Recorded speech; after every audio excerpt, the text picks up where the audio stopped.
ಹಾಗಿದ್ರೆ ನಮ್ಮನ್ನೆಲ್ಲ ಸೃಷ್ಟಿ ಮಾಡಿದವನು ಸೃಷ್ಟಿಕರ್ತ ಅಂತಾನೆ ಯಾರು ಅಂತ ಇಟ್ಕೊಂಡು ಅವನಿಗೂ ಯಾರು ಕಾರಣ ಇರ್ಬೋದಲ್ಲ ಅಂತ ಆ ವಯಸ್ಸಿನಲ್ಲಿ ಇದ್ದರೂ ಇದ್ದಿರಬಹುದು, ನೀವು ಆ ದಿಕ್ಕಿನಲ್ಲಿ ಪ್ರಯತ್ನಿಸಿ ಅಂತ. ಈ ಥರ ಕಾರಂತರದು ನನ್ನ ಮನೆ ಸ್ಥಿತಿ ನೋಡಿದ್ರು, ಎಷ್ಟು ಪ್ರಾಕ್ಟಿಕಲ್ ಆಗಿದ್ರು ಶಿವರಾಮ್ ಕಾರಂತರು ಅಂತ.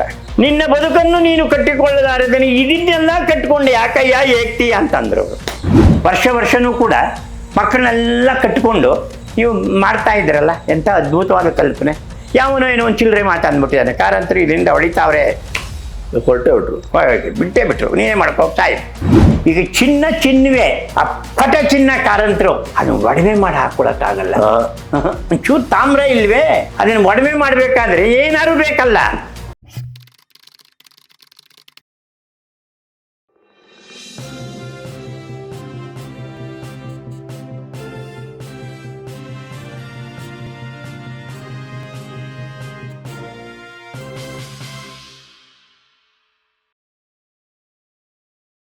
ಈಗ ನಮ್ಮೆಲ್ಲರಿಗೂ ನಿಜವಾಗ್ಲೂ ಕಣ್ಣು ಮನ ಸೆಳೆಯುವಂಥ ವ್ಯಕ್ತಿ ಅಂದರೆ ಶಿವರಾಮ್ ಕಾರಂತರು.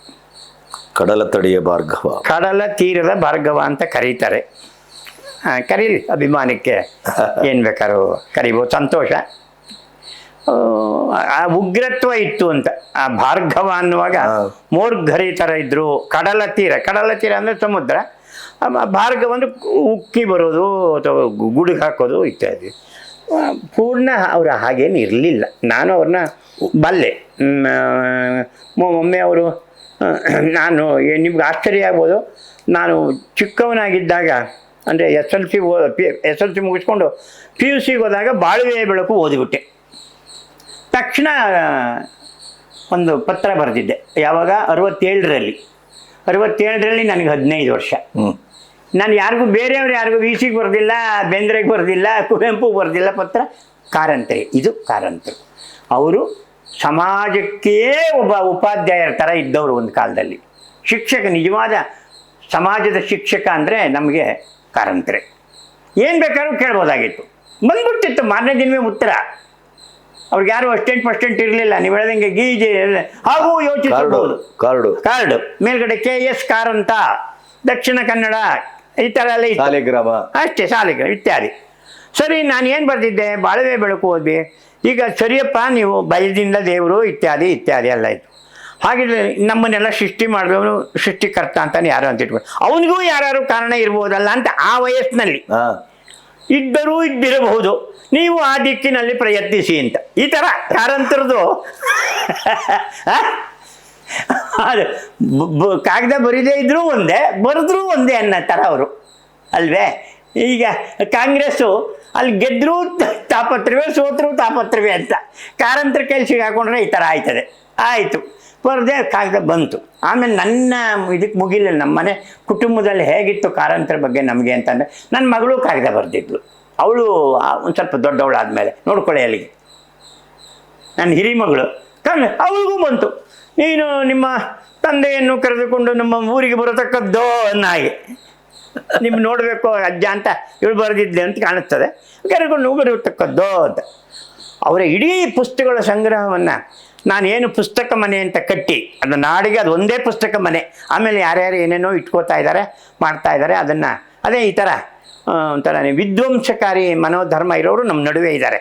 ಈ ಬಂಡಾಯದ ದಲಿತ ಇತ್ಯಾದಿ ಮೂಮೆಂಟಲ್ಲಿ ಪುಸ್ತಕ ಮನೆಯನ್ನು ಯಾರೇ ಬೇಕಾದ್ರೂ ಇಟ್ಕೊಂಡ್ಬಿಡ್ಬೋದು ಅನ್ನೋಂಗೆ ಮಾಡಿಬಿಟ್ರು. ಆದರೆ ಆ ಪುಸ್ತಕ ಮನೆಯಲ್ಲಿ ಇಟ್ಟ ಪ್ರದರ್ಶನ ಇತ್ತಲ್ಲ, ಪ್ರತಿದಿನ ನಡೀತಿತ್ತಲ್ಲ, ಆವಾಗ ಕಾರಂತರದ್ದು ಇಟ್ಟಿದ್ದೆ. 425 ಪುಸ್ತಕ ಎಕ್ಸಿಬಿಷನ್ ಮಾಡಿದ್ದೆ. ನನಗೆ ಅವನೇನು ಕರೆದಿಲ್ಲ, ಕಾರಂತರೇ ಬನ್ನಿ ಅಂತ ಕರೆಯ, ಕುವೆಂಪು ಬುಕ್ ಎಕ್ಸಿಬಿಷನ್ ಮಾಡಿದ್ರೆ ಬನ್ನಿ ಅಂತ ಕರೆಯೋಕ್ಕಾಗತ್ತಾ? ಏನು ಕಾರ್ ಹಾಕೊಂಡು ಬಂದೇ ಬಿಟ್ರು. ಒಂದಿನ ನೋಡಿದ್ರು, ನನ್ನ ಮನೆ ಸ್ಥಿತಿ ನೋಡಿದ್ರು, ಎಷ್ಟು ಪ್ರಾಕ್ಟಿಕಲ್ ಆಗಿದ್ರು ಶಿವರಾಮ್ ಕಾರಂತರು ಅಂತ. ನಿನ್ನ ಬದುಕನ್ನು ನೀನು ಕಟ್ಟಿಕೊಳ್ಳಲಾರದನಿ, ಇದನ್ನೆಲ್ಲ ಕಟ್ಟಿಕೊಂಡು ಯಾಕಯ್ಯ ಏಕ್ತೀಯ ಅಂತಂದ್ರು ಅವರು. ಅದು ಸಂತೋಷದ ಇದೋದು ಅವ್ರಿಗೆ, ಗೊತ್ತಾಯ್ತು ಅಷ್ಟೇ. ಅಂದ್ರೆ ಏನು, ಅವ್ರ ಹತ್ರನೇ ಇರಲಿಲ್ವಂತೆ ಪುಸ್ತಕಗಳು, ಅಷ್ಟಲ್ಲ. ನಾನು ಎಲ್ಲ ವ್ಯವಸ್ಥಿತವಾಗಿ ಜೋಡಿಸಿ ಎಲ್ಲ ಮಾಡಿ ಇದು ಮಾಡಿದೆ. ಹೀಗೆ ನಾನು ಕಾರಂತರಿಗೆ ಸತತವಾಗಿ ಕಾಗದ ಬರೀತಾನೆ ಇದ್ದೆ ಬಿಡ್ರಿ, ಯಾವಾಗಲೂ ಬರೀತಾ ಇದ್ದೆ. ಯಾವಾಗಲೂ ಉತ್ತರ ಕೊಡ್ತಿದ್ರು. ಉತ್ತರ ಇಲ್ಲ ಅನ್ನುವ ಮಾತೇ ಇಲ್ಲ, ನೀವು ಸುಮ್ಮನಾಗ್ಬೋದಷ್ಟೇ. ಅವರು ಬರೆಯೋ ಅಂತಿದ್ರು. ಆಮೇಲೆ ಯಾರ್ಯಾರೋ ಬಂದಲ್ಲಿ ಸೆಕ್ರೆಟ್ರಿಯೋ ಇನ್ನೊಂದು ಆಪ್ತರೋ ಅವರು ಇವರೆಲ್ಲ ಸೇರ್ಕೊಂಡ್ಮೇಲೆ ಅದು ಇದಾಗೋಯ್ತು ಬಿಡಿ. ಹಾದಿ ತಪ್ತು. ಹಾದಿ ತಪ್ತು.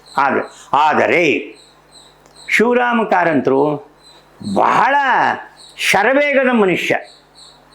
ಅದು ಆತುರ ಅಂತ ಶಬ್ದ ಬಳಸಲಾರೆ ನಾನು, ಯಾಕಂದರೆ ವಿಶ್ವೇಶ್ವರಯ್ಯನವ್ರಿಗೂ ಆ ಗುಣ ಇತ್ತು. ಆಗ್ಬಿಡ್ಬೇಕು ಅಂದರೆ ಆಗ್ಬಿಡ್ಬೇಕು, ಬರಿಬೇಕು ಅಂದರೆ ಕುತ್ಕೊಂಡು ಬರೆದು ಪ್ರಿಂಟ್ ಮಾಡಿ ಹಂಚಿಬಿಡ್ಬೇಕು, ಇಲ್ಲದ್ರೆ ಕನ್ನಂಬಾಡಿ ಆಗ್ತಿರ್ಲಿಲ್ಲ ಅಷ್ಟೇ.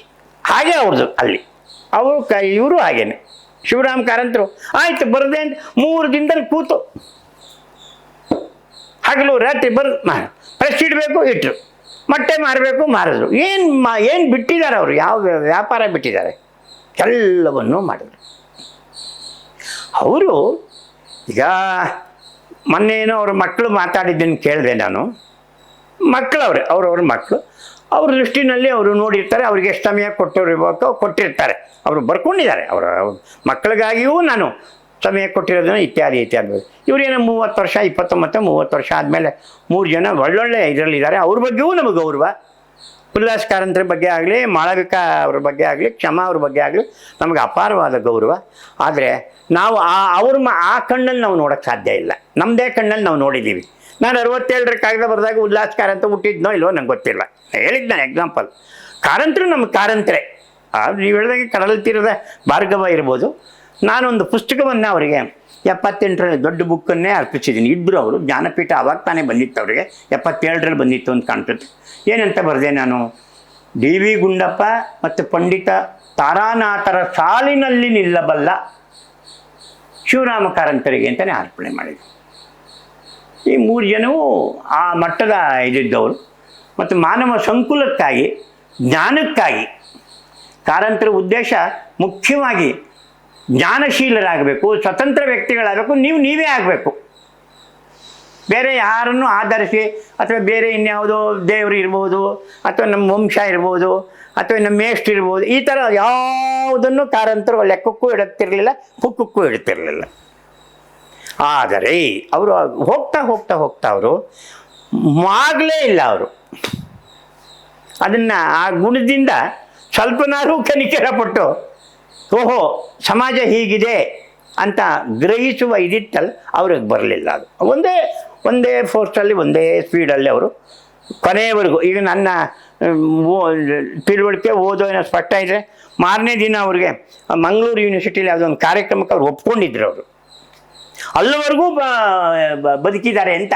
ಅಲ್ಲ, ಅವರನ್ನು 1 ವಾರ ಆಸ್ಪತ್ರೆಯ ಬಾಗಲಲ್ಲಿ ನಿಂತು ಅವರನ್ನು ಕಾದಂಥ ಒಂದು ಸೌಭಾಗ್ಯ ನಮಗೂ ಸಿಕ್ಕಿದೆ ನೋಡಿದ್ರೆ. ನಮಗೆ ಅವರು ಬೆಳಗು ಜಾವ ಕಾಣುತ್ತೆ ಹೊರಟಿದ್ದಾರೆ, ಡಾಕ್ಟ್ರಿನ ಅನೌನ್ಸ್ಮೆಂಟ್ ಮಾಡಿದಷ್ಟೇ. ಆದರೂ ಅವ್ರ ಹತ್ರ ಹೋಗಿ ನಿಲ್ಲಿಕ್ಕೆ ಭಯ. ಏನು ನನ್ನ ಸಾವಿನ ಚಂದ ನೋಡ್ಲಿಕ್ಕೆ ಬಂದಿದ್ದೀರೋ ನೀವು ಅಂತ ಕೇಳ್ಬಿಡ್ಬೋದು ಅಂತ. ಹೌದು, ಅದನ್ನ ಮುಟ್ಟಾಕ್ತಾರೆ ನಮ್ಮಲ್ಲಿ.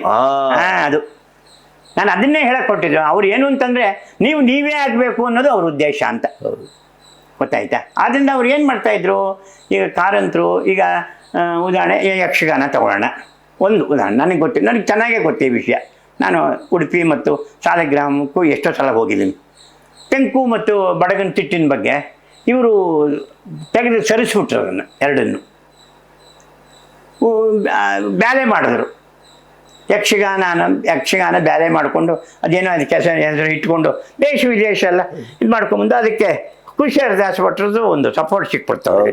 ಆ ಮನುಷ್ಯ ಖುಷಿ ಮತ್ತು ಕೃಷ್ಣ ಭಟ್ರು, ಹೌದು, ಆ ಥರದವ್ರಿಗೆಲ್ಲ ಸಪೋರ್ಟ್ ಸಿಕ್ತು. ಅದ್ಭುತ. ಅವ್ರು ಯಕ್ಷಗಾನ ಬಯಲಾಟಕ್ಕೇ ಕೇಂದ್ರ ಸಾಹಿತ್ಯ ಅಕಾಡೆಮಿ ಅವಾರ್ಡ್ ಬಂದಿರೋದು ಆ ಬುಕ್ಕಿಗೆ. ನಾನು ಎಷ್ಟೋ ಸಲ ಓದಿದ್ದೀನಿ.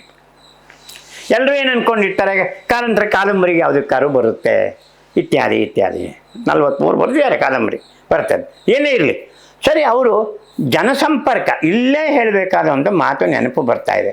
ಏನಂತಂದರೆ, ಯಾರ್ಯಾರೋ ಕೆಲವರು ಮಾತಾಡಿದ್ದನ್ನು ಕೇಳಿದ್ದೀನಿ ಭೈರಪ್ಪ ಅವ್ರ ಬಗ್ಗೆ. ಕಾರಂತರಷ್ಟು ದಾನ ಮಾಡಿದವರು ಇನ್ನೊಬ್ಬರಿಲ್ಲ. ಯಾರಿಗೋ ತೊಂದರೆ ಆಗಿದೆ ಅಂದರೆ ಅಲ್ಲಿ ಮುಟ್ಟಿಸ್ತಾ ಇದ್ರು, ಮನೆ ಆರ್ಡ್ರು. ಇದು ಇಲ್ಲ ಅಂದ್ಬಿಡ್ಲಿ ಒಬ್ಬರಾರು. ನನಗೇನು ಕಾರಂತರು ದುಡ್ಡು ಕೊಟ್ಟಿಲ್ಲ, ನನಗೆ ಗೊತ್ತಾಯ್ತು. ಆದರೆ ಅವರೆಲ್ಲ ಆ ಮನೋಧರ್ಮ ಇತ್ತು. ಇಲ್ಲಾಂದರೆ ಅವರು ಅಳಿದ ಮೇಲೆ ಬರೀಲಿಕ್ಕೆ ಸಾಧ್ಯ ಆಗ್ತಿರಲಿಲ್ಲ. ಯಶವಂತರಾಯ ಅಂತ ವ್ಯಕ್ತಿ ಸತ್ತಾಗ ಆ ಸಾಯುವ ಮುಂಚೆ ಬರೆದಂಥ ಉಯಿಲ್ನಲ್ಲಿ ರೈಲ್ನಲ್ಲಿ ಸಿಕ್ಕಿದಂಥ ಕಾರಂತಾನೆ, ಅವನು ಯಾವ ಕಾರಂತನಾರು ಆಗಿರಲಿ, ಒಂದು ಪಾತ್ರಧಾರಿ. ಶಿವರಾಮ್ ಕಾರಂತನೂ ಇರ್ಬೋದು, ಒಂದು ಕ್ಯಾರೆಕ್ಟರ್ ಇರ್ಬೋದು. ಅದು ಅವನಿಗೆ ಅದನ್ನು ರಿಜಿಸ್ಟರ್ ಪೋಸ್ಟ್ ಮಾಡ್ತಾರೆ, ನೀನು ನನ್ನ ಈ ಆಸ್ತಿ ಪಾಸ್ತಿ ಇತ್ಯಾದಿ ಎಲ್ಲ ವಿತರಣೆ ಮಾಡೋದಕ್ಕೆ ಸೂಕ್ತವಾದ ವ್ಯಕ್ತಿ ನೀನು ಅಂತ ಅದರಲ್ಲಿ ಕಳಿಸ್ತಾರೆ. ಅದು ನಿಜವಾದ ಕಾರಂತಾನೆ ನನ್ನ ಪ್ರಕಾರ. ನೀವಿಲ್ಲ ಅನ್ಬೋದು. ಹೋಗಿ ಓದಿ ಏನು ಮಾಡ್ತಾರೆ ಇವರು, ಆತನ ಹೋಗಿ ಆತನ ಅಧ್ಯಯನ ಮಾಡಿ ಅವನಿಗೆ ಕೀಪರ್ ಎಲ್ಲಿದ್ಲು, ಆಮೇಲೆ ಅವ್ರ ಆಸೆ ಏನಿತ್ತು, ದೇವಸ್ಥಾನ ಇತ್ತು, ಅವಳು ಎಲ್ಲಿದ್ಲು ಅವಳನ್ನ ಹುಡುಕಿ, ಆಮೇಲೆ ಆ ಪೇಂಟಿಂಗ್ ಇಟ್ಕೊಂಡು ಏನ್ರಿ ಕೃತಿ ಅದು. ಆತ ಯಶವಂತರಾಯ ಕಲಾಕೃತಿ ಬರೀತಾ ಇದ್ದ, ಕಲಾಕೃತಿಲಿ ನೋಡ್ತಾರೆ ಆತನ ಆಂಬಿಷನ್ ಏನು ಅಂತ, ಅದನ್ನು ಬರೆದಿದ್ದಾರಲ್ರಿ. ಆದರೆ ಸ್ವಲ್ಪ ಸಾವಧಾನ ಮಾಡಿ ಕಲಾವಿದನಾಗಿ ಇವರು ನೋಡಿ, ಎಲ್ಲ ಪುಸ್ತಕಗಳಿಗೂ ಅವ್ರ ಮುಖಪುಟಕ್ಕೆ ಅವರೇ ಚಿತ್ರಕಾರರು. ಈ ಪೇಂಟರ್ ಅಂತ ಅನ್ಬೋದಾಗಿತ್ತಲ್ವ, ಆರ್ಟಿಸ್ಟ್ ಅಂತ ಅನ್ಬೋದಾಗಿತ್ತಲ್ಲ, ಅವ್ರಿಗೆ ಬೇಕಿಲ್ಲ ಅದು. ನೀವೇನಾದ್ರು ಅಂದ್ರಿ ಬಿಡ್ರಿ, ಆರ್ಟಿಸ್ಟ್ರಿ ಅವರು. ಅದನ್ನು ತಾಳ್ಮೆ ಇಲ್ಲ. ಅಷ್ಟನ್ನು ನಾನೇ ಹೇಳಿದೆ ಯಾರಿಗೋ ಒಬ್ಬರಿಗೆ, ರೀ ಅಷ್ಟನ್ನು ಕೃತಿಗಳನ್ನು ಕಟ್ಟು ಮಾಡಿ ಪೇಜನ್ನು ಕಾರಂತರ ಕಲಾಕೃತಿಗಳ ಪ್ರದರ್ಶನ ಮಾಡಿ ಅಂತ. ಅಷ್ಟು ಬರೆದಿ ಅವ್ರಿಗೆ ಅದಿತ್ತದು. ಸಂಗೀತ ನಮ್ಮ ಪದ್ಮಚರಣ್ ನನಗೆ ಭಾಳ ಬೇಕಾದವರು. ಪದ್ಮಚರಣ್ ಕಾರಂತರಿಗೆ ಬಲಗೈ, ಆಕಾಶವಾಣಿಯಲ್ಲಿದ್ದರು. ಮತ್ತು ಪಿಟೀಲ್ ವಾದಕರು ಅವರು, ರಾಳಪಳ್ಳಿಯವ್ರ ಶಿಷ್ಯರು ಪದ್ಮಚರಣ್. ಅವು ಕಾರಂತ, ಅವ್ರು ಇರೋದ್ರಿಂದನೇ ಕಾರಂತರು. ಮ್ಯೂಸಿಕ್ ಆಗ್ತಾಯಿದ್ದು ಪದ್ಮಚರಣ್. ಹಾಂ, ಎಲ್ಲಕ್ಕೂ ಪದ್ಮಚರಣ್ ಬೇಕು. ಅವ್ರಿಗೆ ಇತ್ತಲ್ಲ, ನಿಮ್ಮ ರಾಗ ಈಗ ನಿಮಗೆ, ನನಗೆ ಈಗ ಬರ್ಬೇಕು, ಈ ಕ್ಯಾರೆಕ್ಟ್ರಿಗೆ ಇಲ್ಲಿ ಬರ್ಬೇಕು. ಅದಿತ್ತು ಕಾರಂತರಿಗೆ. ಅದು ತಾಳ್ಮೆ ಯಾಕಿರಲಿಲ್ಲ. ಕೆ ಹೆಬ್ಬಾರ್ ಒಬ್ಬರೇನೇ ಆರ್ಟಿಸ್ಟೇ, ಹುಸೇನ್ ಯಾಕೆ ನಾನೇ ಬರೆದಿದ್ದೀನಿ ಒಂದು ಕಡೆ, ಹುಸೇನ್ ಒಂದ್ಸಲ ನೋಡ್ಬೋದಾಗಿತ್ತಲ್ಲ ಅಂತ ಸುಮ್ಮನೆ. ಎಷ್ಟು ಜನ ಇಲ್ಲ. ರಾಜಾ ರವಿವರ್ಮನ್ ಬಗ್ಗೆ ಭಾಳ ಚಿಲ್ಲರೆ ಮಾತಾಡ್ಬಿಟ್ಟಿದ್ದಾರೆ. ಆನಾ ಕೃಷ್ಣರಾಯರು ಒಂದು ಪುಸ್ತಕನೇ ಬರೆದಿದ್ದಾರೆ, ದೊಡ್ಡ ಬುಕ್ಕು. ಅದು ಹೇಳಿದ್ದು ಸ್ವಲ್ಪ ನೀವು ಹೆಬ್ಬಾರನ್ನ ಮೆಚ್ಚಿ, ಹೆಬ್ಬಾರ ಬಗ್ಗೆ ನಾನು ಲೇಖನ ಬರೆದಿದ್ದೀನಿ. ದೊಡ್ಡವರು ನೀವಿಬ್ಬರು ಒಂದೇ, ನಮಗೆ ಸಮಾನ. ನಿಮಗೆ ತಾಳ್ಮೆನೇ ಇಲ್ಲ. ಇನ್ನೊಬ್ಬರು ನೋಡಬೇಕಲ್ಲ. ಸಂಗೀತ ಕಚೇರಿ ಅಂತಂದರೆ ನೀವು ಸಂಗೀತದ ಮೇಲೆ ಆಸಕ್ತಿ ಇರಬೇಕು ಹೊರತು ವ್ಯಕ್ತಿಗಳ ಮೇಲೆ ಇರಬಾರ್ದು. ಕರೆಕ್ಟು. ನನ್ನ ಉದ್ದೇಶ ಅದು. ನೀವು ಇನ್ನೊಂದು 4 ಜನದ ಪೇಂಟಿಂಗ್ ನೋಡಿ, ಇನ್ನೊಂದು 4 ಜನದ ಹಾಡುಗಾರಿಕೆ ಕೇಳಿ, ಇನ್ನೊಂದು 4 ಜನದ ಕುಣಿತ ನೋಡಿ. ಟೈಮ್ ಇಲ್ಲ, ಓಕೆ, ಬಿಡುವಿಲ್ಲ. ಅಂದಾಗೆ ಕಾರಂತರನ್ನ ಹೇಳ್ತಾ ಇದ್ದೆ. ಆದರೆ ಹೃದಯವಂತಿಗೂ ಇತ್ತು ಅವ್ರಿಗೆ. ಇಲ್ಲ ಅಂದಿದ್ರೆ ಬಾಲವನ ಕಟ್ತಾ ಇದ್ರೆ. ಇಲ್ಲಪ್ಪ. ನಿರಂಜನ್ ಹೇಳಿದ್ರು, ನಾನು ಅಲ್ಲೇ ಬೆಳೆದಿದ್ದು ಅಂದರು ಅವರು. ವರ್ಷನೂ ಕೂಡ ಮಕ್ಕಳನ್ನೆಲ್ಲ ಕಟ್ಟಿಕೊಂಡು ನೀವು ಮಾಡ್ತಾ ಇದ್ರಲ್ಲ, ಎಂಥ ಅದ್ಭುತವಾದ ಕಲ್ಪನೆ. ಯಾವನೋ ಏನೋ ಒಂದು ಚಿಲ್ಲರೆ ಮಾತು ಅಂದ್ಬಿಟ್ಟಿದ್ದಾನೆ. ಕಾರಂತರು ಇದರಿಂದ ಹೊಡಿತಾವ್ರೆ, ಹೊರಟೆ ಹೊಟ್ರು, ಬಿಟ್ಟರು, ನೀನೇ ಮಾಡ್ಕೋಗ್ತಾ ಇದ್ದೆ. ಅದು ಬೇಡ, ಅದು ಬೇಕಿರಲಿಲ್ಲ. ನಿಮ್ಗೆ ನಾವು ಹೇಳ್ಕೊಡೋಕ್ಕಾಗತ್ತದ್ದು ಅದೇನಂದಂಗೆ. ಹಾಗೆ ಕಾರಂತರು ನಿಜವಾಗ್ಲೂ ಕೂಡ ಒಬ್ಬ ದೈತ್ಯ ಮಾನವ. ಇಲ್ಲಾಂದರೆ ಕಲಾ ಪ್ರಪಂಚ, ಆಮೇಲೆ ಬಾಲ ಪ್ರಪಂಚ, ಆಮೇಲೆ ಇದು ಪ್ರಾಣಿ ಪ್ರಪಂಚ, ಎಷ್ಟು ವಿಶ್ವಕೋಶಗಳನ್ನು ಬರೆದಿದ್ದೀರಿ. ಯಾರೂ ಬರೆದಿಲ್ಲ ಜಗತ್ತಲ್ಲಿ. ಬರೀ ಕನ್ನಡ ಇಂಡಿಯಾ ಅಲ್ಲ, ಜಗತ್ತಿನಲ್ಲಿಯೇ ಯಾರೂ ಇಷ್ಟು ವಿಶ್ವಕೋಶಗಳ ಏಕ ಕೈನಲ್ಲಿ ಬರ್ದಿಲ್ಲ, ಮಾಡಿಲ್ಲ. ಕಲಾ ಪ್ರಪಂಚ ಎಷ್ಟು ಅದ್ಭುತವಾದ್ದು. ಹೋಲ್ ವರ್ಲ್ಡನ್ನ ಹಿಸ್ಟ್ರಿ ಹೇಳಿದ್ದಾರೆ. ಒಬ್ಬ ಆರ್ಟಿಸ್ಟ್ ಹೇಳಿಲ್ಲ. ಹಿಂಗೆ ಬರೆದ್ರಾ? ಅದು ಹೇಳಿದ್ದು ಯಾರು ಬರೆದ್ರಾ? ಇಲ್ವಲ್ಲ. ಅದು ಅವ್ರಿಗೆ ಅದು ಹೆಂಗೆ ಬಂತು ನಿಮಗೆ? ಅದೆಲ್ಲೋ ಪುತ್ತೂರಿನಲ್ಲಿ ಕೂತ್ಕೊಂಡು ಅಥವಾ ಸಾಲಿಗ್ರಾಮದಲ್ಲಿ ಕೂತ್ಕೊಂಡು ಇದು ಹೆಂಗೆ ನೀವು ಎಲ್ಲಿಂದ ತರಿಸಿದ್ರಿ? ಆ ಬುಕ್ಸ್ನೆಲ್ಲ ಎಲ್ಲಿಂದ ತರಿಸ್ಕೊಂಡ್ರಿ? ಓದಿದ್ದು 8-9ನೇ ಕ್ಲಾಸ್. ಏನು ಮೊಬೈಲ್ ಇತ್ತ, ವಿಕಿಪೀಡಿಯಾ ಇತ್ತ, ಅದು ಎಂಥದ್ದು ಎಲ್ಲ ಪೀಡಣೆ ಅದು. ಯಾವುದೂ ಇಲ್ಲದೆ ಇದ್ದಾಗ ಮನುಷ್ಯ ಮಾಡಿದ್ದಾನೆ. ಕನ್ನಡದ ಏಳಿಗೆ ಆಗಬೇಕು, ಜನದ ಮೇಲ್ ಬರಬೇಕಷ್ಟೇ. ಅವ್ರಿಗೇನು ಅವರು ಭಕ್ತರಾಗಬೇಕು, ಫಾಲೋಯರ್ ಆಗಬೇಕು ಅಂತ ಯಾವತ್ತೂ ಅವರು ಮಾಡಿದವ್ರೆ ಅಲ್ಲ. ಆ ಥರದ್ದೇನು ಇರಲಿಲ್ಲ ಅವರಿಗೆ. ಏನಂತಂದರೆ ಮಾಡಬೇಕು, ಮಾಡಿಬಿಟ್ರು. ಮಸಾಲೆ ದೋಸೆ ತಿನ್ನೋದಿಲ್ವ ಅಂತ ಕೇಳಿ ಅಷ್ಟೇ. ಅದು ವಿಶ್ವ ಕನ್ನಡ ಸಮ್ಮೇಳನದಲ್ಲಿ ಅದು ತಿನ್ನುವುದಿಲ್ಲವೇ ಬಿಟ್ಟಿದ್ದೀರೇ ಅಂತ ಅಂದಾಗ ಅವತ್ತು ಅಲ್ಲಿ ಕುವೆಂಪುನೇ ಅದಕ್ಕೆ ಅಧ್ಯಕ್ಷರು ಉದ್ಘಾಟಕರು ಏನೋ ಆಗಿದ್ದರು. ಇವರಿಬ್ಬರು ಅಲ್ಲೇ ಇದ್ದರು. ಹೌದೌದು. ನನ್ನ ದೃಷ್ಟಿನಲ್ಲಿ ಅಲ್ಲ, ಬರ ಅಂತ ಹೇಳಿ ನೀವು ಮಸಾಲೆ ದೋಸೆ ತಿನ್ನೋದಿಲ್ವ? ಹೌದು. ನಾನು ಮೊದಲೇ ನಿಮ್ಗೆ ಹೇಳಿದೆ, ಸೀತಾ ಶರ್ಮರು ನನಗೆ ಪ್ರೇರಕರಾದರೆ ನನ್ನ ಸಾಹಿತ್ಯಕ್ಕೆ ಆಗ 73 ಅವಾಗಿನ್ನೂ ನಾನಿನ್ನು ತೇಜಸ್ವಿಯವರ ಮಾತು ಬರದೇ ಇರಲಿಲ್ಲ. ಅವ್ರು ನನ್ನ ಮೇಲೆ ಪ್ರಭಾವ ಬೀರಿದವರು 3 ಜನ. ಒಬ್ಬರು ಕುವೆಂಪು ತಂದೆ, ಇನ್ನೊಬ್ಬರು ಕಾರಂತರು, ಇನ್ನೊಬ್ಬರು ಇವರು ಎಂಥದ್ದು ಲೋಹಿಯ, ರಾಮ್ ಮನೋಹರ್ ಲೋಹಿಯ ಅಂತ ಬರೆದೆ. ಅದು ಬಿಡಿ, ಅದು ಅವ್ರ ಧೋರಣೆ. ನನಗೆ ಮೇಲೆ ಪ್ರಭಾವ ಬೀರಿದವರು ಸಾಹಿತ್ಯದಲ್ಲಿ ಜೀವನದಲ್ಲಿ 3 ಜನ. ಅದರಲ್ಲಿ ಮೊದಲನೆಯವರು ಕಾರಂತರು, ಎರಡನೇವರು ಶ್ರೀರಂಗರು, ಮೂರನೇವರು ಕುವೆಂಪು. ಇದು 73ರಲ್ಲಿ ದಾಖಲಿಸಿದ್ದೀನಿ ಇವರ ಕುವೆಂಪು ಅನ್ನೋ ಪುಸ್ತಕದಲ್ಲಿ. ಇವತ್ತಿಗೂ ನಾನು ಅದರಿಂದ ಹಿಂಜರಿಯೋದಿಲ್ಲ. ಆ ಮಾತನ್ನು ವಾಪಸ್ ತಗೊಳ್ಳೋಕ್ಕೆ ನಾನು ಸಿದ್ಧ ಇಲ್ಲ, ಅಥವಾ ಇನ್ಯಾರನ್ನೋ ತಂದು ಒಬ್ಬರನ್ನ ಸೇರಿಸೋಕ್ಕೂ ನಾನು ಸಿದ್ಧ ಇಲ್ಲ. ನನ್ನ ಮೇಲೆ ಹೆಚ್ಚು ಪ್ರಭಾವ ಬೀರಿದವರಲ್ಲಿ ಕಾರಂತರು ಒಬ್ಬರು. ಕಾರಂತರ ಯಾವ ಕೃತಿ ನಿಮಗಿಷ್ಟ? ಬಾಳ್ವೆಯೇ ಬೆಳಕು ಹೇಳಿದ್ದೀನಿ, ನಾನು ಎಲ್ಲ ಕಡೆನೂ ಹೇಳಿದ್ದೀನಿ. ಅದು ಕಾದಂಬರಿನೂ ಅಲ್ಲ, ಅವರ ಒಟ್ಟು. ಈಗ ನೀವು ಜನ DVG ಅಂದ ತಕ್ಷಣ ಮಂಕುತಿ ಮನೆ ಕಗ್ಗ ಅಂದ್ಬಿಡ್ತಾರೆ. ನಾನು ಬಡ್ಕೋಬೇಕಷ್ಟೇ, ಇಲ್ಲಪ್ಪ ಜ್ಞಾಪಕ ಚಿತ್ರಶಾಲೆ ಓದಿ ಅಂತ ಹೇಳ್ಬೋದು ಅಷ್ಟೇ, ಬೇರೆ ವಿಷಯ ಇರ್ಬೋದು. ಆದರೆ ನನ್ನ ದೃಷ್ಟಿನಲ್ಲಿ ಅವರ ಜೀವನದ ಸಮಸ್ತ ಏನಂತಾರೆ ಅದನ್ನು ಅನುಭವ ಅಲ್ಲ, ಇನ್ನೊಂದು ಏನೋ ಶಬ್ದ ಹುಡುಕ್ತಾ ಇದ್ದೀನಿ. ಕಾರಂತರ ಒಟ್ಟು ತನ್ನನ್ನೇ ತಾನು ಕೊಟ್ಕೊಂಡಿರುವಂಥದ್ದು ಬಾಳ್ವೆ ಬೆಳಕಿನಲ್ಲಿ. ಬಾಳು ಅನ್ನೋದು ಎಷ್ಟು ಬೆಳಕಾಗಿದೆ, ನೀವೇ ಬಾಳಬೇಕು ಅಂತ ಅದರ ಒಟ್ಟು. ಆ ಬೆಳಕು ನೋಡ್ಬೇಕಾದ್ರೆ ನೀವೇ, ಹೌದು, ನೀವೇ ಅಂತ ಅವರು ಅದನ್ನು ಇದನ್ನು ನಾನು ಹೇಳಿದ್ನಲ್ಲ, ಬೇರೆ ಕೃತಿಗಳು ಓದುವ ಮುಂಚೆಯೇ ಇದು ಓದ್ಬಿಟ್ಟಿದ್ದೆ ನಾನು. ಅದು 67 15 ವರ್ಷ ನನಗೆ, ಅವಾಗ 14-15 ವರ್ಷ. ಅಂಥ ಪ್ರಭಾವಿ ಶಕ್ತಿ ಅವ್ರಿಗಿತ್ತು. ಆಮೇಲೆ ಯಾವ ಕ್ಷೇತ್ರ ಬಿಟ್ಟಿದ್ದಾರೆ ಮನುಷ್ಯ? ವ್ಯವಸಾಯವೇ, ಪ್ರಾಣಿ ಪಕ್ಷಿಗಳ ಬಿಟ್ಟಿದೆ, ಮಕ್ಕಳನ್ನ ಬಿಟ್ಟಿದ್ದಾರೆ. ಅವ್ರನ್ನೇ ತಯಾರು ಮಾಡಬೇಕು, ಸ್ಕೂಲೇ ಬೇಡ ಅಂತ. SLP-ವರೆಗೂ ಆ ಮಕ್ಕಳು ಕಟ್ಕೊಂಡು ಇವರು ಮಕ್ಕಳನ್ನ ಸ್ಕೂಲಿಗೆ ಕಳಿಸ್ಲಿದೆ. ಅದಿತ್ತು ಇದೆ, ಈಗ ಗೊತ್ತಾಗ್ತಾ ಇದೆ ಎಲ್ರಿಗೂ. ಹೌದು, ನಾವು KG1ಗೆ ತೊಗೊಂಡೋಗಿ ಎಷ್ಟು ಲಕ್ಷ ಸುರಿದು ತೊಗೊಂಡೋಗಿ ಕೊಡ್ತಾ ಇದ್ದೀವಿ. ಕಾರಂತರು ಮನೆಯಲ್ಲೇ ಇಟ್ಕೊಂಡು ಮಕ್ಕಳನ್ನ ಸಾಕಿದ್ರು. ಏನಾಗ್ಬಿಟ್ಟಿದ್ದಾರೆ ಮಾಳವಿಕ ಅವ್ರು, ಏನಾಗಿದ್ದಾರೆ, ಉಲ್ಲಾಸ್ ಏನಾಗಿದ್ದಾರೆ ಮತ್ತೆ ಅಂತ. ಅದೆಲ್ಲ ಆಕೆ ಬೇರೆ ಮಾನಸಿಕವಾಗಿ ಲೀಲಾ ಅವರು ಮಗನ ಕಳ್ಕೊಂಡಿದ್ರು, ಹಿರಿ ಮಗನ ಹರ್ಷನ್ನ. ಮಾನಸಿಕವಾಗಿ ಇದರಲ್ಲಿ ಇವ್ರಿಗೆ ಸಪೋರ್ಟ್ ಏನಿತ್ತು? ಇಲ್ಲ. ಅದರಲ್ಲಿ ಒಬ್ಬ ನಾರಾಯಣ ಅಂತನೋ ಯಾರೋ ಒಬ್ಬ ವ್ಯಕ್ತಿ ಪ್ರೆಸ್ ನೋಡ್ಕೊಳ್ಳೋನು ಎಲ್ಲ ಮೋಸ ಮಾಡಿ ಆ ಹರ್ಷದ ಸಾವಿಗೆ ಕಾರಣ ಆಗೋದಾತ. ಅದನ್ನೆಲ್ಲ ತಡ್ಕೊಂಡ್ರು, ಪ್ರೆಸ್ ಮುಚ್ಚಿಬಿಟ್ರು, ಏನೇನೋ ಮಾಡಿದ್ದಾರೆ ಅವರು ಬದುಕಲಿಕ್ಕೆ. ಉದ್ದಿವೆ, ಅದು ಸಾಹಸ ಅಂತ ನಾವು ಈಗ ಎಣಿಸ್ತೀವಿ. ಹೊಟ್ಟೆಪಾಡಿಗೆ ಅಂತ ಮಾಡಿದ್ದಾರೆ ಕಾರಂತರು ಅಂತ ಹೇಳೋಕ್ಕೆ ಸಿದ್ಧ ಇಲ್ಲ. ಅದಕ್ಕೆ ಇಲ್ಲಿ ನೀವು ಸರಿಯಾದ ಪ್ರಶ್ನೆ ಕೇಳಿದ್ರೆ, ಅವರು ನೆನೆಸ್ಕೋಬೇಕಾದ್ದು ದೇವರನ್ನಲ್ಲ, ಮಳವಳ್ಳಿ ಶಿವರಾಯರನ್ನು. ಆ ಸಾಲಿಗ್ರಾಮದಿಂದ ಪುತ್ತೂರಿಗೆ ಕರ್ಕೊಂಬಂದು ಇವ್ರನ್ನ ಇಲ್ಲಿ ಪ್ರತಿಷ್ಠಾಪಿಸಿ ಇಷ್ಟೆಲ್ಲ ಚಟುವಟಿಕೆ ಮಾಡೋದಕ್ಕೆ ಸ್ಕೂಲ್ಗಳು ಅಲ್ಲೆಲ್ಲ ಹೋಗಿ ಮಾಡಿ ಮಟ್ಟಿ ಎಲ್ಲ ಥರದ ಅವಕಾಶವನ್ನು ಕಲಿಸ್ಕೊಟ್ಟವರು ಸಹಕಾರಿ ಸಂಘನೋ ಏನೋ ಮಾಡ್ಕೊಂಡಿದ್ದಂಥ ಮಳವಳ್ಳಿ ಶಿವರಾಯರು. ಅವರೇನೇ ಬಹುಶಃ ನನಗೆ ಗೊತ್ತಿರೋ ಹಾಗೆ ಚಂದ್ರಭಾಗಾದೇವಿಯವರ ತಂದೆಯವರು. US ಕೃಷ್ಣರಾವ್ ಇದ್ರಲ್ಲ ಡ್ಯಾನ್ಸರು, ಅವ್ರ ಮಾವ ಅವರವರು ಮಳವಳ್ಳಿ ಶಿವರಾಯರೇ ಇವರಿಗೆ ಶ್ರೀರಕ್ಷೆ. ಯಾರು ಕಾರಂತರನ್ನ ಇದು ಮಾಡಕ್ಕೆ ಬಿಡ್ತಾ ಇರಲಿಲ್ಲ, ಇಲ್ಲಾಂದ್ರೆ ಭಾಳ ಕಷ್ಟ ಇರೋದು. ಇದು ಗೊತ್ತಾಗುತ್ತೆ. ಅವರು ಅದನ್ನೆಲ್ಲ ಹೇಳ್ಕೊಂಡು ಬಂದಿದ್ದಾರೆ. ಅವರು ಇವರು ದೊಡ್ಡವರು ಅಂದ್ಕೊಂಡಿದ್ದವರು ಕಾರ್ನಾಡ್ ಸದಾಶಿವರಾಯರು. ನಾನೇ ಒಂದು ಸ್ಪೀಚಲ್ಲಿ ಹೇಳಿದ್ದೀನಿ, ನಮಗೆ ರಾಜೇಂದ್ರ ಪ್ರಸಾದ್ ಗೊತ್ತು, ರಾಧಾಕೃಷ್ಣ ಗೊತ್ತು ಅಲ್ರಿ, ಕಾರ್ನಾಡ್ ಸದಾಶಿವರಾಯರು ಕೋಟ್ಯಾಧಿಪತಿಗಳು ಒಂದು ಕಾಲಕ್ಕೆ ಸರ್ವಸ್ವವನ್ನು ಈ ದೇಶಕ್ಕೆ ಅರ್ಪಿಸಿದ್ರು. ಅವ್ರ ಬಗ್ಗೆ ನಾವು ಯಾವ ಫೋಟೋನೂ ಇಲ್ಲ. ಎಲ್ಲ ನೋಡಿದ್ರೆ ಮಾತೆತ್ತು ಅಂದರೆ ನಾವು ಉತ್ತರ ಭಾರತದವ್ರನ್ನೇ ಲೈನಿಗೆ ಹಾಕ್ಕೋತೇವೆ. ನಮ್ಮಲ್ಲಿ ಅಂಥ ಕಾರ್ನಾಡ್ ಸದಾಶಿವರಾಯರಂಥವ್ರನ್ನ ನಾವು ಲೆಕ್ಕಕ್ಕೆ ತಗೊಳ್ಳ. ಸರ್ದಾರ್ ವೆಂಕಟರಾಮಯ್ಯ ಅಂಥವ್ರನ್ನ,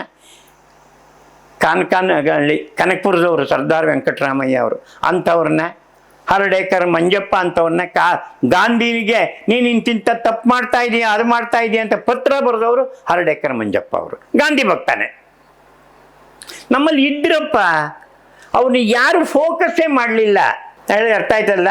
ಈಗ ನಾವು ಮಾಡ್ತಾ ಇರೋ ಉದ್ದೇಶವೇ ಅವ್ರನ್ನ ನೆನೆಯೋದಷ್ಟೇ ಹೊರತು ನಾವು ಇನ್ನೇನು ಗಣಪತಿ ಹಿಡ್ಕೊಂಡು ನಾನು ಮಾಡ್ತಾ ಇರೋ ಉದ್ದೇಶ ಏನು ನೋಡಿ. ನಿಮಗೆ ಯಾಕೆ ಇವ್ರು ಯಾರು ಇಲ್ಲ ಅಂತ ಅನ್ನಿಸ್ತಾ ಇದೆಯಾ ಅಂತ ಕೇಳಬೇಕಾಗಿದೆ. ಅದು ಯೋಚಿಸ್ಬೇಕಾದ್ದು ಸಮಾಜಕ್ಕೆ. ಹಾಗಾಗಿ ಕಾರಂತರ ಕೊಡುಗೆ ಅಪಾರ ಅನ್ನೋದ್ರಲ್ಲಿ. ಮತ್ತು ಆ ಕ್ಷೇತ್ರಕ್ಕೆ ಇಳಿದ್ರೇ, ನಾನು ಕ್ರಿಕೆಟ್ ಬ್ಯಾಟೇ ಹಿಡಿದಾನೆ, ಯಾವನ ಸಚಿನ್ ಬಗ್ಗೆ ಆಗಲಿ ಅಥವಾ ಗವಾಸ್ಕರ್ ಬಗ್ಗೆ ಆಗಲಿ, ವಿಶ್ವನಾಥ್ ನನಗೆ ಇಷ್ಟವಾದವನು ವಿಶ್ವನಾಥ್ ಅವರು, ವಿಶ್ವನಾಥ್ ಗುಂಡಪ್ಪ ಅವರು. ನೀವು ಅವ್ರ ಬಗ್ಗೆ ಸುಮ್ಮನೆ ಹುಚ್ಚುಚ್ಚಾಗಿ ಮಾತಾಡಿದ್ರೆ ನಾನು ಏನು ಹೇಳೋಕ್ಕಾಗತ್ತೆ? ಕರೆಕ್ಟ್. ಒಂದು ಇಳಿರಿ, ಕಾರಂತರು ಮಾಡಿರೋ ಯಾವುದಾದ್ರು ಒಂದು ಕ್ಷೇತ್ರದಲ್ಲಿ ನೀವು ಇಳಿರಿ, ಒಂದು ಪ್ರೆಸ್ಟಿಡಿ. ಚೋಮನದುಡಿ ಬಗ್ಗೆ ಏನಂತೀರಿ? ಚೋಮನದುಡಿ ಒಳ್ಳೆ, ಅದರ ಅದ್ಭುತವಾದ, ಅದನ್ನೇ ನಾನು ಹೇಳೋದು. ಮತ್ತು ವೆಂಕಣ್ಣಯ್ಯನವರೇ ಹೇಳಿರಂತೆ ಹಿಂದೆ ಕನ್ಯಾಬಲಿ ಬರೆದಾಗ, ಇಂಥದ್ದೊಂದು ಅಶ್ಲೀಲವಾದ ಕಾದಂಬರಿ ಬರೆಯೋನು ಕಾದಂಬರಿಕಾರನ, ಕಥೆಗಾರನ ಅಂತ ಹೇಳೋದಂತೆ. ಹಠ ಹಿಡಿದವರು, ಯಾಕಂದರೆ ಅನುಭವ. ಇವು ಕಾರಂತರದ್ದು ಏನು ಅಂತಂದರೆ ಮೇಯ್ನಾಗಿ ಅನುಭವ ಮತ್ತು ತಿರುಗಾಟ, ಜನಗಳ ಮಧ್ಯೆಯೇ ಇದ್ದು ಆ ಚೋಮನನ್ನು ಕಂಡು ಮಾಡಿ ಮುಟ್ಟಿ, ಅದೇನು ಸಾಮಾನ್ಯವಾದ್ದಲ್ಲ. ಯಾಕಂದರೆ ಅವ್ರಿಗೆ ಹಾಗೆ ಬಂತು, ಅವ್ರ ಬದುಕೇ ಹಾಗಾಗೋಯ್ತು. ಇಲ್ಲಾಂದರೆ ನೋಡಿ, ಇನ್ನೂ ನನಗೆ ಕಣ್ಣಿಗೆ ಕಟ್ಟಿದಾಗಿದೆ. ಇವರಿಗೆ ಮರಳಿ ಮಂಡಿಗೆಯನ್ನು ತಾಯಿಗೆ ಅದನ್ನೇ ಹೇಳಬೇಕು ಅಂತ ಹೊರಟೆ. ಮರಳಿ ಮಂಡಿಗೆಯನ್ನು ತಾಯಿಗೆ ಅರ್ಪಣೆ ಮಾಡಿದ್ದಾರೆ. ಆದರೆ ಇವರು ಬಂಟ್ರ ಹುಡುಗಿನ ಮದುವೆ ಆಗ್ಬಿಟ್ರು. ಅಲ್ಲಿ ನಮ್ಮನ್ನು ಸ್ಟೂಡೆಂಟ್ ಅವರು ಅಲ್ಲಿ ಕಲಿಸ್ತಾಯಿದ್ರು, ಏನೋ ಮಾಡ್ತಾಯಿದ್ರು, ಆಯಿತು ಮದುವೆ ಆಗ್ಬಿಟ್ರು. ಅವ್ರ ತಂದೆಯವರು ತುಂಬ ದೊಡ್ಡವರು, ಯಾವುದೋ ಹೆಸರಿದೆ ಅವ್ರದ್ದು, ಇರಲಿ. ಅಣ್ಣ ಕೋಲಕಾರಂತರು. ಅಣ್ಣ ಹೌದಾ? ಕೋಲಕಾರಂತರು.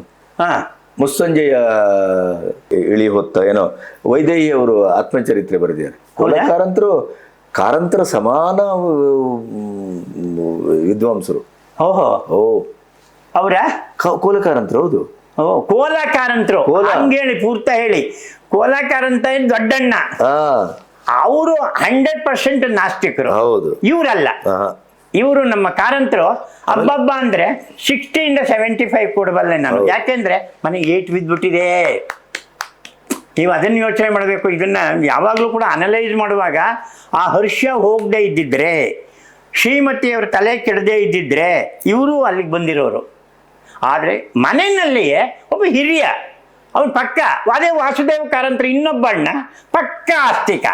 ಗಾಯತ್ರಿ ಜಪ ಮಾಡುವುದು ಹೇಗೆ, ಬ್ರಾಹ್ಮಣಕ್ಕೆ ಉಳಿಸ್ಕೊಳ್ಳುವುದು ಹೇಗೆ ಅಂತ ಅವರು ಮದ್ರಾಸಲ್ಲಿದ್ದು ಮಿನಿಸ್ಟರ್ ಆದವರು ವಾಸುದೇವ ಕಾರಂತ. ಎಲ್ಲರೂ ಇದ್ದರು ಅವ್ರ ಮನೆಯಲ್ಲಿ. ಆದರೆ ಎಲ್ಲರಿಗೂ ಮೀರಿ ಮಾಡಿದ್ದೇನು ಕಾರಂತರು, ಬಂಟ್ರು ಒಂದು ಹುಡುಗಿಯನ್ನು ಮದುವೆ ಆಗ್ಬಿಟ್ರು. ಅದು ತಂದೆಯವರಿಗೆ ಸ್ವಲ್ಪ ಅಸಮಾಧಾನ ಆಗೋಯ್ತು. ಏನೇನೋ ಕಾರಣಗಳು. ನಮ್ಮ ಪೂರ್ತ ಹೋಗಿ A to Z ಅಧ್ಯಯನ ಮಾಡ್ದಾನೆ ಮಾತಾಡಬಾರ್ದು. ಆವಾಗ ಇವ್ರು ಹೊರಗಡೆ ಹಾಕಿದ್ರಲ್ಲ, ಹೊರಗೆ ದಬ್ಬಿಟ್ರಲ್ಲ, ಆದರೂ ಬರುತ್ತಿದ್ದರು. ಯಾತಕ್ಕಾಗಿ? ತಾಯಿಗಾಗಿ, ತಂದೆಗಾಗಿ ಅಲ್ಲ, ಬೇರೆ ಇದಕ್ಕೆ ಅಂತಲ್ಲ. ಬಂದಾಗ ತಾಯಿ ಹೊರಕೋಣೆಯಲ್ಲಿ ಊಟವನ್ನು ಬಡಿಸುತ್ತಿದ್ದರು. ಬಡಿಸಿದ ಮೇಲೆ ಆ ಎಲೆಯನ್ನು, ತಟ್ಟೆ ಇಲ್ಲ, ಪೊಯ್ಚಿ, ಅದು ಹೊರಗಡೆ ಹಾಕ್ತಾಗಲೇ ತಟ್ಟೆ ಪೊಯ್ಚಿ ಬಡಿಸ್ತಾ ಇದ್ದಾಗ ಆ ಎಲೆಯನ್ನು ತೆಗೆದು ಕಾರಂತರೇ ತೆಗೆದು ಹೋಗಿ ಬಿಸಾಕಿ ಬಂದು ಇದನ್ನು ಹಚ್ಚಿ ಅಂದರೆ ಸಗಣಿನಲ್ಲಿ ಅದನ್ನು ಸಾರಿಸಿ ಗುಡಿಸಿ ಹೋಗ್ತಾ ಇದ್ರು. ಇದು ಕಾರಂತರು. ಯಾರಿಗೆ ಗೊತ್ತಿದು? ಅಲ್ಲ, ಅಷ್ಟು ಸುಲಭವಾಗಿ ಇದಿಲ್ಲ. ಸ್ವಲ್ಪ ಸಿಟ್ಟು ಜಾಸ್ತಿ, ದುಡುಕ್ತಾ ಇದ್ರು. ಅದು ಮುಂದೆ ನಾನು ಹೇಳ್ತೀನಿ. ಚದುರಂಗರು ಆನಾಕರು ವಿಷಯ ಬಂದಾಗ, ಆನಾಕರು ಎಷ್ಟು ದೊಡ್ಡ ಮನುಷ್ಯ ಅಂತ, ಮನುಷ್ಯರಾಗಬೇಕಾಗಿತ್ತು. ಕಾರಂತರು ದೇವರಾಗಿದ್ದಾರೆ, ಅದರಲ್ಲೇನು ಅನುಮಾನವೇ ಇಲ್ಲ. ದೈವ, ಮಹಾಮಾನವ. ಮನುಷ್ಯತ್ವ ಇರಲಿಲ್ಲ, ಚೂರು ಹೋಗ್ಬಿಡ್ತದು. ಅದು ಇದ್ಬಿಟ್ಟಿದ್ರೆ ಮಕ್ಕಳು ಚೆನ್ನಾಗಿರೋರು, ಮಕ್ಕಳ ಕೊರತೆ ಅದೇ ತಾನೇ ಅವ್ರ ಬಾಯಿನಲ್ಲಿ ಬರ್ತಾ ಇದ್ದಿದ್ದು. ಅವ್ರಿಗಾಗಿ ಅವ್ರು ಇದು ಮಾಡಲಿಲ್ಲ. ನೀವು ಆ ದೃಷ್ಟಿಯಿಂದ ನೋಡಿದ್ರೆ ಪರಮೇಶ್ವರ ಭಟ್ರಿ, ಅದು ದೊಡ್ಡ ವಿಚಾರ. ಅದು ಮುಂದೆ ಮಾತಾಡೋಣ. ಹೌದು, ಪರಮೇಶ್ವರ ಭಟ್ರಿಗೆ ಅವ್ರ ತಾಯಿ ಮನೆ ಮಡ್ದಿ ತಲೆ ಕೆಟ್ಟೋಗಿದ್ದು. ಇನ್ನೊಂದಾದಾಗ ಮಕ್ಕಳನ್ನ ಕರ್ಕೊಂಡೋಗಿ ಕ್ಲಾಸ್ ರೂಮಲ್ಲಿ ಕುರ್ಸ್ಕೊಂಡು ಪಾಠ ಹೇಳ್ಕೊಂಡು ಅಲ್ಲಿ ಸಾಕು ಮನೆ ಕರ್ಕೊಂಬರ್ತಾಯಿದ್ರಂತೆ ಪರಮೇಶ್ವರ ಭಟ್ರು. ಎಲ್ಲ ಬರೀ ನಗಿಸ್ತಾನೆ ಇದ್ರು ಪರಮೇಶ್ವರ ಭಟ್ರನ್ನ. ಎಷ್ಟು ಸಲ ನೋಡಿದ್ದೀನಿ ಅವ್ರನ್ನ. ಅದೇ ಮಕ್ಕಳನ್ನ ಕರ್ಕೊಂಡೋಗಿ ಅದೊಂದು ಅಂಗನವಾಡಿ ಥರ ತಮ್ಮ ಕಾಲೇಜ್ ರೂಮಲ್ಲೇ ಇಟ್ಕೊಂಡು ಮನೆ. ಯಾಕಂದರೆ ಹೆಂಡತಿಯವರು ರಂಗನಾಥ್ ಅವರ, ಡಾಕ್ಟರ್ H.K. ರಂಗನಾಥ್ ಅವರ ಸಿಸ್ಟ್ರು. ಅವರೇ ಬರೆದಿರೋದು ಇದನ್ನು. ನಾವು ಯಾರೂ, ನಮ್ಗೆ ಗೊತ್ತೇ ಇಲ್ಲ ಇದು ವಿಷಯ. ಹೀಗಿರ್ತಾರೆ. ಅದಕ್ಕೆಲ್ಲಕ್ಕೂ ಕಾರಣ ಏನಂದರೆ, ನಾನಾಗಲಿ ನೀವಾಗಲಿ ಇನ್ನೊಬ್ಬರಾಗಲಿ ಮಾನವೀಯತೆ ಬೇಕು. ಈಗ ಚಿನ್ನವೇ, ಅಪ್ಪಟ ಚಿನ್ನ ಕಾರಂತರು. ಅದನ್ನು ಒಡವೆ ಮಾಡಿ ಹಾಕ್ಕೊಳಕ್ಕಾಗಲ್ಲ. ಒಂಚೂರು ತಾಮ್ರ ಇಲ್ವೇ, ಅದನ್ನು ಒಡವೆ ಮಾಡಬೇಕಾದ್ರೆ ಏನಾದ್ರು ಬೇಕಲ್ಲ. ಅದು ಕಾರಂತರಲ್ಲಿ ಇದೆ. ಬಗ್ಗೋದಿಲ್ಲ, ಇಲ್ವೇ ಇಲ್ಲ. ಅದು ಜಾಯಮಾನವೇ ಅಲ್ಲ. ಇರಲಿ, ಈ ಥರ ಕಾರಂತರ ನೆನಪು ನಾವು ಬಿಟ್ಟರು ಬಿಡದ, ಅದು ಬೆನ್ನು ಬಿಡದ ಈ ವ್ಯಕ್ತಿಗಳಲ್ಲಿ ಕಾರಂತರು ಒಬ್ಬರು ಅಂತ ನನ್ನ ಅನ್ಕೋತೀನಿ. ಬಿಡೋದಿಲ್ಲ ಅವ್ರು, ನಮ್ಮನ್ನು ಬಿಡೋದೇ ಇಲ್ಲ. ನಮ್ಗೆ ಏನೇ ಬಂದರೂ ಕಾರಂತ ನೆನಪು ಬರ್ತದೆ, ಏನೇ ಬಂದರೂ ಶ್ರೀರಂಗರ ನೆನಪು ಬರುತ್ತೆ ನನಗೆ, ಕುವೆಂಪು ಅವ್ರ ನೆನಪು ಬರುತ್ತೆ ನನಗೆ. ಹಾಗೆ ಅದಕ್ಕೆ ಕಾರಣಗಳು ಹೇಳ್ತಾ ಹೋಗ್ತೀನಿ ಮುಂದೆ. ಇನ್ನು ಶ್ರೀರಂಗರು ಬಂದಾಗ ಇದು ಬಂದಾಗ ಕಾರಂತರು ದೊಡ್ಡವರೇ, ಕೈ ಮುಗಿದು ನಮಸ್ಕಾರ ಹೇಳ್ಬೋದು ಅವ್ರಿಗೆ ಅಷ್ಟೇ.